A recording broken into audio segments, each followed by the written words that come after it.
When the ocean decides to strike, there's nowhere to hide. From Greenland's silent ice to Africa's predator-rich coasts and even crowded tourist waters, these shark encounters prove the sea is ruled by intelligence, instinct, and raw power. Slow stalkers, explosive hunters. Every predator moves with purpose, and one moment of curiosity or overconfidence is all it takes. Divers, surfers, explorers, even professionals. None were safe when instinct took over beneath the surface. Watch till the end to see how fast calm water can turn into a battleground. On June 3, 2024, deep in the frigid waters off Svalbard, Dr. Evan Hayes descended beneath the Arctic ice with calm focus. At 36 years old, Evan was one of the leading marine biologists specializing in polar ecosystems, having spent a decade studying species that most people would never see in their lifetime. His calm nature and strict precision underwater had earned him respect among research teams worldwide. Heavy ice fields pressed overhead like a ceiling of blue glass, and the only sounds were his steady breathing and the gentle hum of his dive equipment. Born and raised in coastal Alaska, Evan had grown up on icy shores and developed a fascination for marine life from childhood. He was known not only for his scientific precision, but for his willingness to personally enter the most extreme environments to gather data. This Arctic dive was part of a long-term study on benthic organisms, species that lived on the ocean floor beneath ice sheets, often unseen and poorly documented. On this day, he carried a custom-built camera rig designed to film delicate ecosystems beneath solid ice structures. The water was near freezing, the visibility tinted green with floating plankton. Navigation was slow and careful due to narrow rocky trenches and under-ice overhangs. Evan guided his light across the seafloor, recording footage of small crustaceans and soft corals anchored to the rock. That was when the rig's tether line drifted too close to a jagged rock formation. A sudden tug reverberated through his arm. The rig had snagged. Evan exhaled slowly to remain calm. Yanking blindly could damage the equipment or tear his suit. He maneuvered carefully toward the snag, visibility shifting with every motion as cold sediment stirred from the bottom. He reached for the line, inspecting the angle, looking for the safest way to free it without damaging either the rig or his position beneath the ice. The overhead ceiling meant there was zero room for a fast escape. Every move had to be deliberate. Then the water around him changed. A faint shadow thickened in the green distance. Slow, wide, and silent. A Greenland shark, nearly 6 meters long. Its movements were not rushed like faster predators. Instead, its immense body drifted forward with eerie stillness, as though time itself had slowed to match it. The shark was not attacking, it was observing. The predator glided even closer, its snout brushing the camera rig. The force dislodged it suddenly, but sent it spinning uncontrollably into the murky current. Evan's instincts reacted instantly. He lunged forward, grabbing the rig before it struck his chest or tangled further. In that same moment, the loose lines coiled briefly around his forearm. The Greenland shark turned again, now within arm's reach.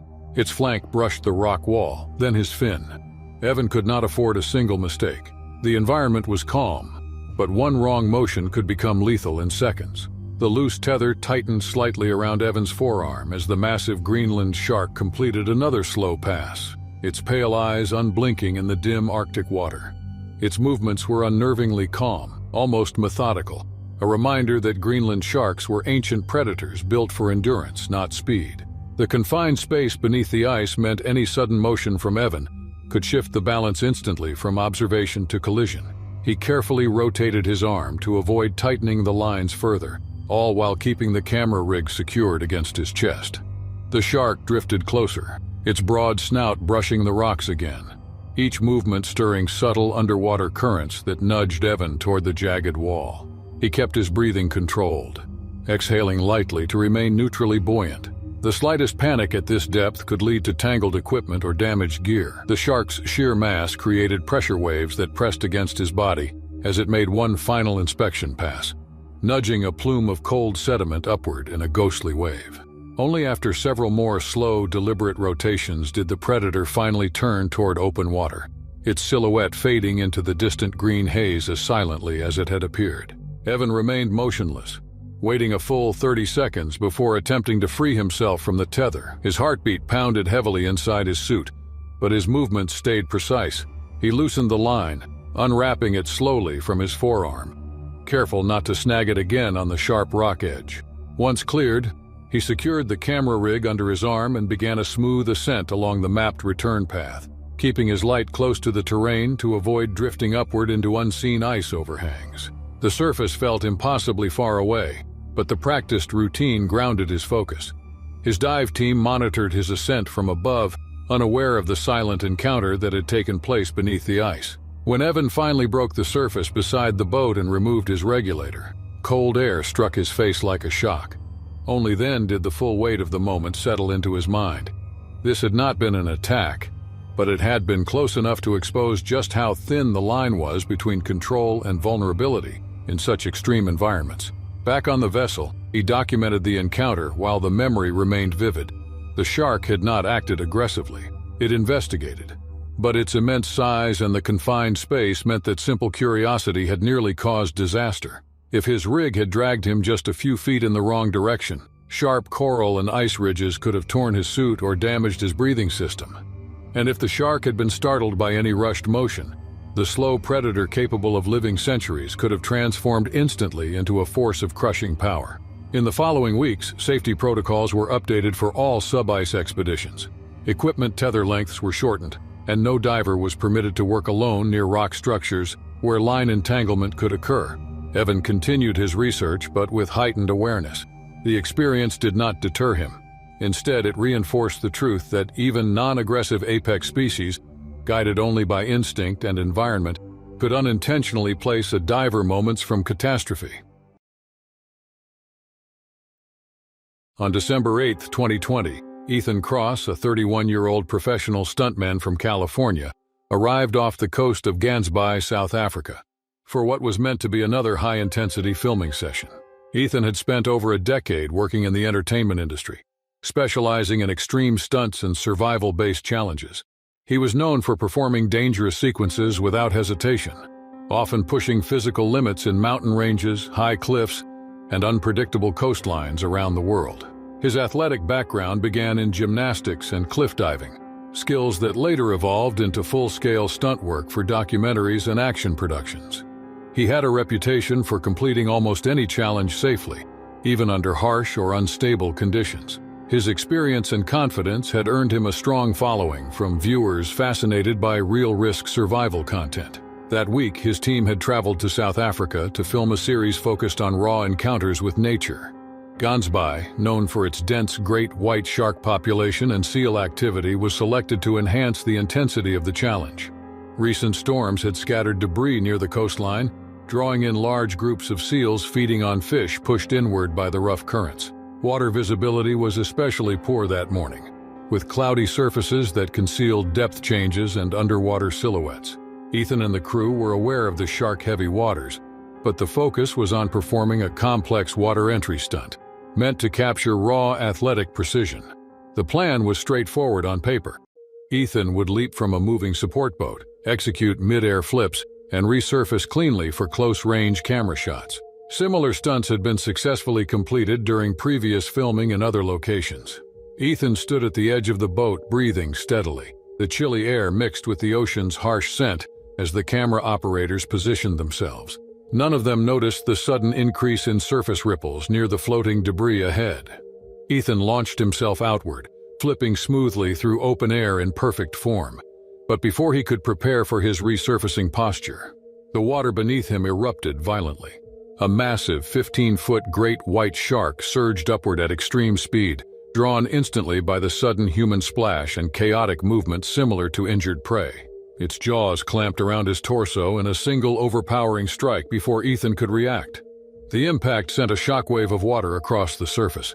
Crew members screamed as the shark thrashed with brutal force, twisting Ethan sideways beneath the surface. Blood and foam exploded outward in a violent burst. The panicked crew grabbed oars and metal poles, striking the surface in desperate attempts to break the attack. One member ignited a flare, its red blaze cutting across the foggy water as they yelled for Ethan to resurface. But the predator's power was overwhelming, dragging him in unpredictable surges that scattered equipment across the water. The attack unfolded in seconds, a sudden burst of raw apex force that none of their precautions could match.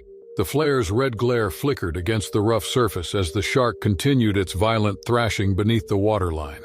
The crew shouted and slammed at the surface, but the predator's force was unstoppable. The boat rocked hard from the surge of displaced water as the shark twisted continuously, dragging Ethan deeper with each burst. His harness strap snapped against the boat's metal edge, whipping into the water as the team attempted to track his movement through the disturbed waves. A thick plume of foam, blood, and debris spread rapidly as the predator's tail carved through the current in heavy, sweeping arcs that left whitewater in its wake. Within less than a minute, the surface fell eerily still. The shark vanished into the murky depths as quickly as it had appeared, leaving the ocean deceptively calm again. The crew scanned the water with frantic eyes, pulling in scattered floating equipment while searching for any movement. Ethan's body resurfaced moments later, drifting lifelessly near the torn remains of his vest. Two crew members immediately dove in, hauling him toward the support boat with urgency. They pulled him onto the deck, drenched in salt water and blood. His injuries catastrophic from the initial strike and rapid force trauma. Emergency protocols began instantly.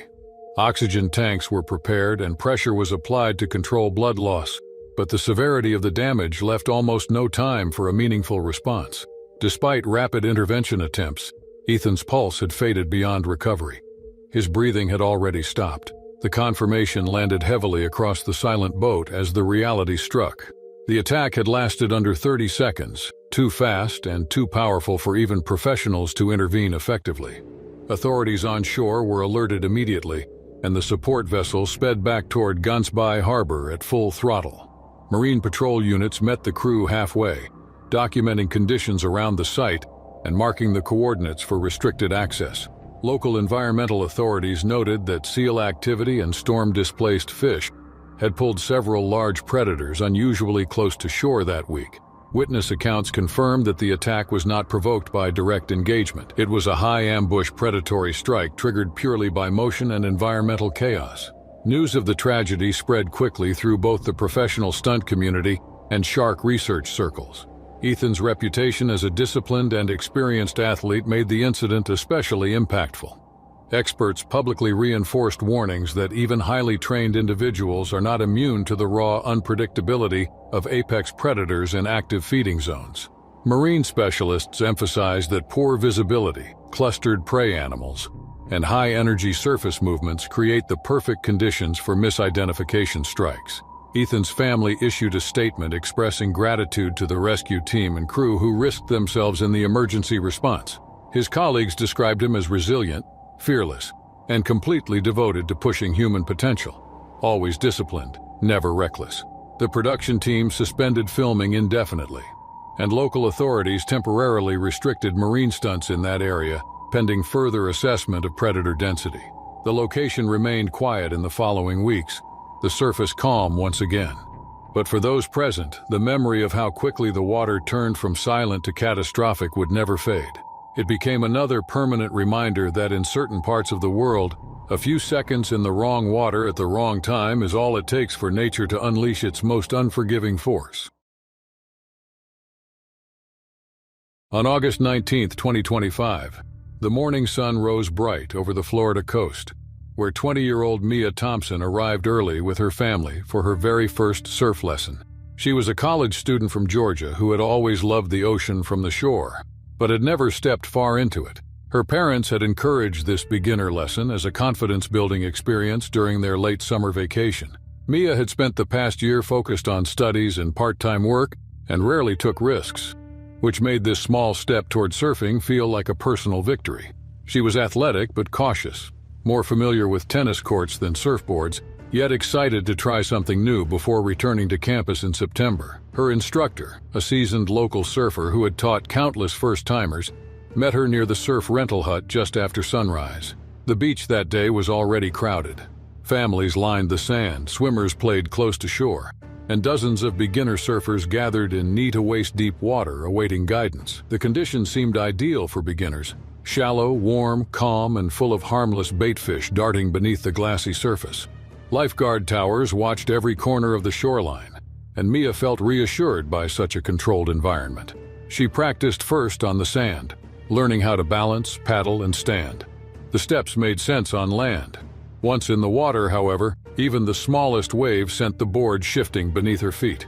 She tried to remain steady as the instructor gently pushed her forward into shallow waves, reminding her to relax her shoulders. Excitement, nerves, and constant splashing surrounded her. All along the shoreline, dozens of other boards wobbled and flipped as beginners lost balance again and again. She focused on simply staying upright, unaware that the natural activity around her, the flicker of fish, the constant foot movement, the soft chaos of splashing humans, attracted more than just fellow learners. Florida's shallow Atlantic coastline is home to large populations of juvenile blacktip sharks. Fast and easily stimulated by flashing baitfish or reflective movement, almost every summer morning sees these sharks cruise close to shore in search of food. Mia paddled out just slightly past where the waves broke gently, determined to finally stand without falling. Her board drifted sideways for a moment. She tried again. Her ankle brushed what she assumed was seaweed. Then, a sudden sharp flick beneath the board. A narrow 5-foot blacktip shark had passed directly under her. Its quick movement was barely visible in the sandy water. The shark turned back with sudden curiosity at the movement above. In a blur of motion, it darted upward and nipped at Mia's calf.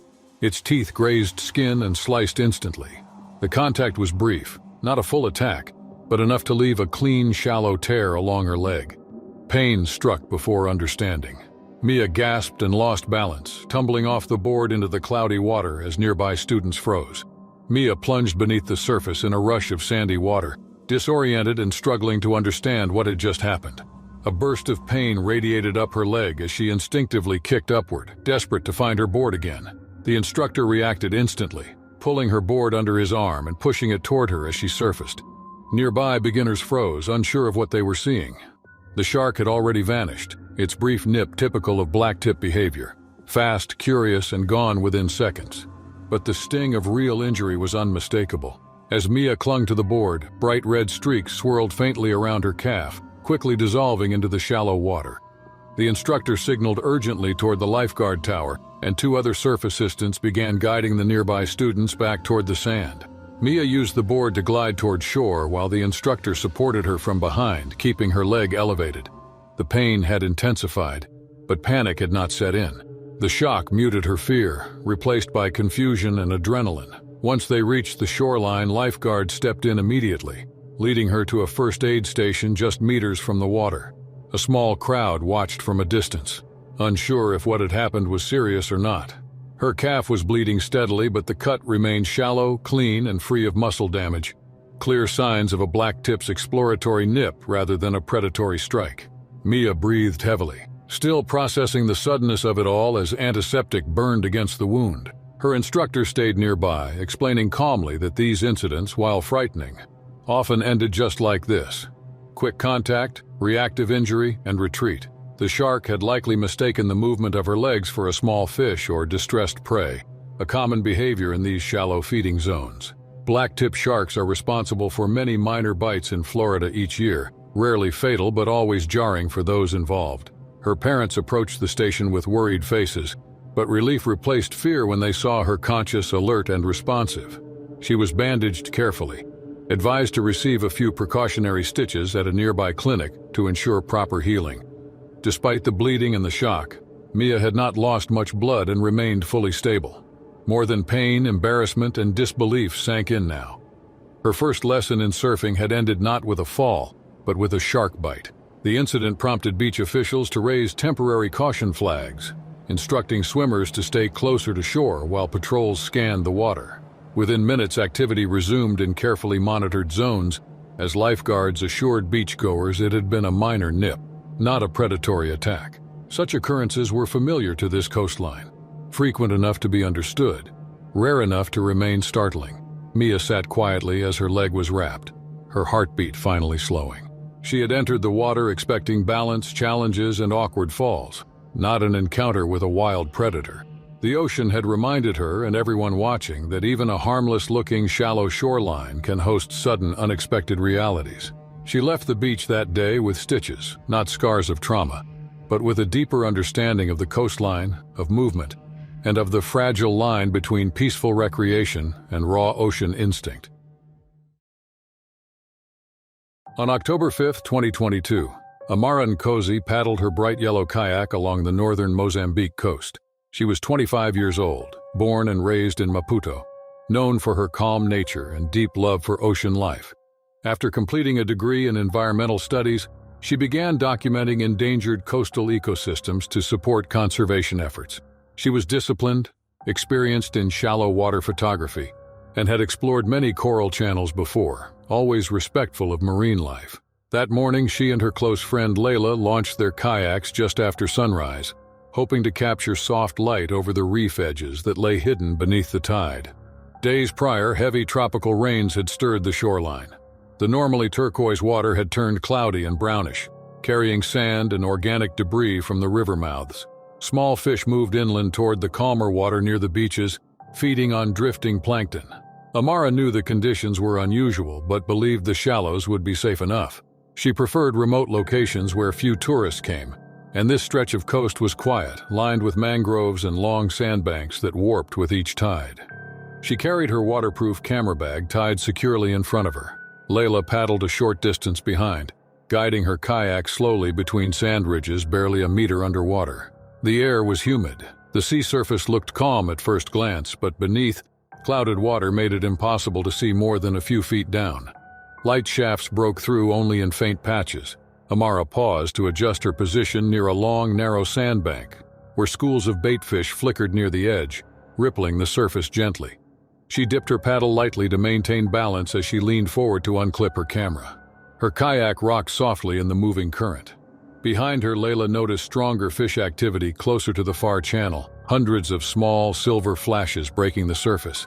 Neither of them saw the shadow below. Tiger sharks, powerful and opportunistic, often patrolled these muddy channels after storms, using silence and low visibility to approach prey unseen. It happened without warning. A dark mass erupted from the water beside Amara's kayak. The force of its movement sent a heavy surge against the vessel. Before she could react, jaws clamped around her thigh. The shark was enormous, over 12 feet, its strike explosive and precise. The kayak jolted sharply sideways as the predator twisted down in a brutal arc. Amara was pulled halfway over the edge, her paddle slipping from her hands into the churning water. Layla screamed instinctively and began splashing hard with her paddle, trying to divert the shark's focus. Amara struggled to stay above the surface, fingers gripping the edge of her kayak as her leg was dragged downward with violent force. Blood spread instantly through the murky water, turning the surrounding waves dark. The shark thrashed again, rolling its body and tipping the kayak further. Amara slipped fully into the water as the predator dove with her beneath the surface. Amara disappeared below the surface as the shark dragged her deeper into the murky water, the kayak rolling over completely. Layla yelled as she splashed the water with both arms, trying anything to create chaos near the surface. Her kayak drifted sideways with the current, but she forced herself toward the area where Amara vanished, her hands trembling uncontrollably. The water surged violently again as the shark resurfaced, thrashing with brutal force. For a moment, Amara's arm broke the surface, but only briefly, before the predator pulled her downward once more. Panic spread to the nearby shoreline where a few early beachgoers stood watching the water. Two men waded in, shouting for help toward the lifeguard hut further down the coast. One man rushed to grab a small motorized dinghy moored at the beach and pushed it into the water, while another ran to alert rescue teams from the nearby coastal station. Layla stayed in the water, helpless, as the water around her grew darker. Every second felt endless. She kept splashing aggressively, hoping to confuse or push the shark away, but the predator remained focused, continuing to strike below the surface without rising again. The dinghy reached her within minutes. The men aboard pulled her from the kayak and into the boat, insisting she stay out of the water. She begged them to search, reaching over the edge, but they held her firmly. They began scanning the surface as the current shifted, carrying debris downstream along the sandbank. Amara did not reappear. Only her overturned kayak and floating gear drifted aimlessly. Rescue boats from the local patrol arrived soon after. Lifeguards and trained divers entered the water cautiously, scanning for movement. The shark had already vanished, leaving behind only a faint cloud of disturbed silt dispersing in the tide. Moments later, they recovered Amara's body in shallow water near the inner edge of the channel. She had suffered catastrophic trauma before she could reach the surface again. Her harness straps were shredded. The sand beneath her stained red as the waves grew calmer. They carried her ashore as emergency responders rushed in with stretchers and medical equipment. Layla stood frozen beside the boat, shaking uncontrollably. her face drained of all color. Onlookers watched in silent horror as the scene unfolded. The once peaceful reef inlet now seemed hostile and unrecognizable. Authorities quickly secured the coastal stretch and urged nearby kayakers and divers to exit the water immediately. Marine experts later explained that after heavy rains, tiger sharks often move into shallow, murky channels where visibility is low and fish activity is high. They emphasized that such strikes are sudden, ambush-driven, and offer little warning even to experienced individuals like Amara. The news spread rapidly, reaching conservation groups and local communities within hours. Tributes poured in for Amara, praising her work and dedication to preserving marine ecosystems. Yet the incident also raised urgent discussion about the growing overlap between human exploration and apex predator territory during unstable coastal conditions. Layla, traumatized by witnessing every moment, withdrew from public attention following the attack. The shoreline where the incident happened remained temporarily restricted, marked with caution flags and warning signs. The tragedy reinforced a sobering truth. True wilderness, even in shallow water, can turn deadly in an instant. On July 18, 2024, the morning sun burned across the shallow turquoise waters of the Florida Keys.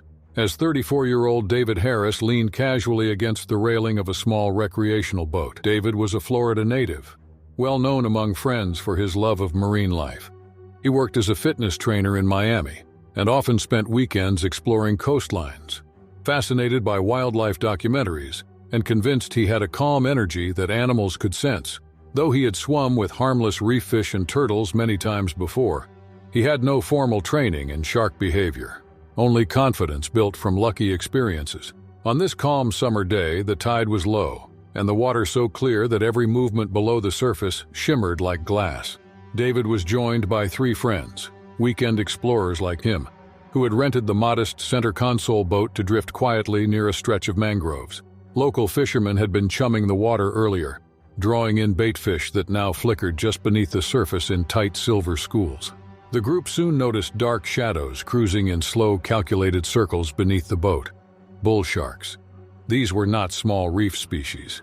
These were full-grown, muscular, territorial apex predators, known for entering extremely shallow waters and reacting aggressively to provocation. But to David, the stillness of the surface water and the absence of thrashing made the moment feel strangely peaceful, almost welcoming. The boat rocked gently as the men leaned over to watch the sharks. The water was no more than shoulder depth in some areas, with the sandy bottom visible through a soft blur of stirred sediment. One shark, broad-headed, gray-skinned, and estimated to be around 8 feet long, cut a wide circle closer and closer to the hull. Its back occasionally broke the surface in a dark, smooth curve. David, convinced he could get close without spooking it, lowered himself along the railing, extending one arm down toward the water. Someone warned him, only mildly, assuming he would pull back before going too far. But David leaned even farther, fingers nearly brushing the shark's dorsal ridge. In his mind, this was a controlled moment. The shark appeared calm. No sudden speed, no visible threat. He could not have been more wrong. Without warning, the water erupted. The bull shark surged upward with explosive speed. No hesitation, no warning flick. In a single violent strike, it clamped its jaws around David's forearm, teeth sinking through muscle and tendon in one crushing bite. The force jerked his entire body forward, slamming his ribs against the metal railing. His free hand clawed at the deck as instinct kicked in. The cooler toppled, water bottles and bait scattering across the boat. Blood sprayed instantly, bright and shocking against the white hull. The shark thrashed its head side to side, refusing to release. David screamed in pain and terror as his friends lunged toward him, and the calm glass water moment instantly shattered into panic. Panic surged through the small boat as David's friends reacted instinctively, slamming hands and oars into the water in a desperate attempt to startle the predator. The bull shark thrashed hard in the shallows, its tail striking the side of the boat with violent force. David's knees scraped against the railing as he struggled backward, blood dripping in a rapid stream across the deck. The water around the hull churned in a swirl of sand, blood, and broken bait pieces. One of his friends reached under his shoulders and pulled with all his strength, while another struck the water repeatedly, creating splashes to break the shark's focus. After a final wrenching twist, the shark released his arm, disappearing beneath the murky water as fast as it had appeared. David collapsed onto the deck, clenching his arm instinctively against his torso. His skin was pale, his breath shallow. The bite had torn deep across flesh, leaving exposed tissue visible among chaotic streaks of red. The boat rocked unsteadily as they scrambled to lift the engine guard and start the return toward shore. A makeshift bandage was wrapped around the wound using a towel and a belt to control the bleeding. Every movement caused him to grimace, his body already shaking from shock. The shallow coastline was still a distance away, and the water now felt endlessly hostile beneath them, even as the boat began moving at full throttle toward land. David's friends continued to glance over the side, half expecting the dark shape to return. The reality of how quickly calm water had become a near-fatal scene sank heavily into the boat's silence. The surface, once clear and inviting, now reflected the sun as a harsh glare, no longer peaceful. Minutes later, they reached the nearest marina, where emergency responders were already alerted and waiting. David was lifted onto a stretcher with urgency, his arms secured and wrapped tightly as paramedics worked to stabilize him. The damage was severe, with muscle tearing and potential nerve involvement. He was rushed immediately to a medical facility for emergency surgery. His friends followed closely behind, still shaken, their clothes stained with seawater and blood. Doctors later confirmed that he would keep his arm but emphasized the extent of his injuries and the long recovery ahead. The bite had narrowly missed major arteries, and although surgery was successful, rehabilitation would take months. The emotional toll weighed just as heavily as the physical harm. The quiet confidence that had led him to lean so dangerously over the edge was gone, replaced by an understanding of how swiftly a predator could respond in shallow water, even without provocation. In the days following the incident, marine safety experts issued firm warnings, reminding the public that bull sharks are among the most territorial and unpredictable species in coastal environments. They are known to strike instinctively when approached or challenged, especially in murky or bait-active waters. David's near-fatal encounter became a widely discussed safety case, reinforcing the undeniable truth that even experienced ocean visitors must respect the boundaries of wild predators. For survival can depend on the caution shown in just a single moment. On November 2, 2023, Daniel Reeve, a 29-year-old offshore maintenance engineer from Cape Town, prepared for a scheduled inspection shift on an oil rig stationed near the shark-heavy waters of Gansbaai, South Africa. Daniel had worked in high-risk marine environments for over 5 years and was known for his calm approach under pressure. He had completed numerous safety drills, first response courses, and specialized training in underwater repair systems. His family often described him as disciplined and methodical, always respecting the dangers of the open sea, especially in areas frequented by large marine predators. The rig itself stood miles from the mainland, surrounded by vast steel beams that plunged deep below the surface into dark, shifting currents. The morning began with clear skies and still air, but the waters beneath the platform remained unsettled. A storm from the previous night had churned up the seabed, clouding the water with silt and organic debris. Small fish gathered beneath the structure, feeding on drifting particles, while several Cape Fur seals had also been spotted close to the platform, weaving between shadowed columns. The crew made note of it but proceeded with routine operations, as seal presence was not uncommon near offshore rigs.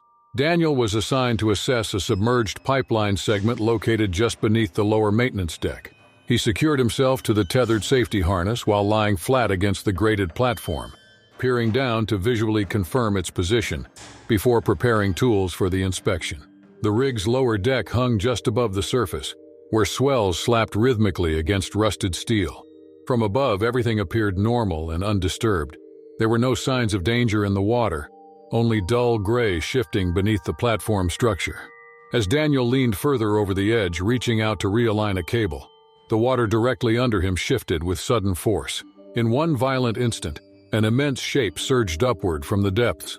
Before he could react, a massive great white shark, estimated later at 15 feet, burst from the murk and slammed into his lower leg with explosive power. The impact tore him off balance instantly, yanking his body forward over the steel grating. Daniel crashed into the water as a chaotic splash engulfed him. The shock of the cold hit his lungs as he fought instinctively to get his bearings. Around him, churned foam and debris clouded his vision. His injured leg throbbed with searing pain, and he could feel blood trailing through the water. Above him, he could faintly hear the alarm sirens blaring from the rig. Crew members sprinted across the platform, shouting for flotation gear, preparing to deploy emergency retrieval systems. The shark was still there, circling. Daniel kicked hard as he resurfaced, his safety tether pulling taut just above the waterline. The great white remained close, its silhouette circling through the disturbed current. Every thrash of his wounded leg sent new trails of blood into the murky water. From the platform above, rig crew members heaved flotation rings and secured the retrieval system, lowering a hoist toward him as fast as possible. The shark adjusted course with deliberate movements, drawn back each time by the scent and turbulence. Daniel fought to stay upright as the predator swept past again, its massive tail throwing a surge of water that spun him sideways. The metal tether connecting him to the rig strained with every shift. The predator circled tighter, bumping the rippling surface near his outstretched arm, before veering to his opposite side.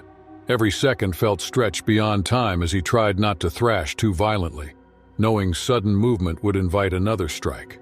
The murky water shifted beneath him with the subtle pull of the circling predator just out of view. The retrieval harness finally descended near his chest. Daniel reached for it with numb hands, forcing his remaining strength into steady movements as the winch began to haul him upward. The shark surged again, sweeping past with a burst that sent a wave against the rig wall, but it did not bite a second time. Several crew members gripped the hoist from above, dragging him onto the steel platform the moment his shoulders lifted clear of the water. His leg, gashed open and pouring blood across the grating, revealed puncture damage and signs of bone fracture beneath torn wetsuit fabric. On deck, emergency responders pressed into action immediately, applying pressure to the wound and immobilizing his leg, while the alarm remained active. The shark still lingered below, visible only in brief flashes as it passed beneath the surface before fading deeper into the silty water. The SEALs had already vanished from the area, sensing danger before any human had. The rig crew secured the perimeter and halted all operations while emergency medical evacuation procedures were initiated. A rescue helicopter arrived within minutes, guided by the rig's flare signal. Daniel was stabilized and airlifted swiftly toward mainland medical facilities. Throughout the flight, he remained conscious but pale, his muscles trembling from pain and adrenaline. On arrival, trauma surgeons addressed deep lacerations and rebuilt damaged tissue, confirming a clean but forceful bite with fractures along the lower leg. He survived, but the experience left permanent physical scarring and long-term recovery ahead. News of the incident circulated rapidly through coastal safety networks. Marine experts confirmed the shark's behavior aligned with natural predatory investigation during peak seal aggregation periods. Offshore personnel were briefed on increased shark presence near structure zones following heavy storm disturbance, reinforcing safety protocols for overboard inspections. Daniel did not return immediately to offshore duty. The mental toll proved as severe as the physical. The moment of impact, the violent drag beneath open water, and the knowledge of how quickly routine turned critical remained embedded in memory. His survival underscored the unpredictable power of apex predators in their domain, a clear reminder felt by every member of the rig that morning. The waters lay calm again soon after, but no one viewed the silence the same way.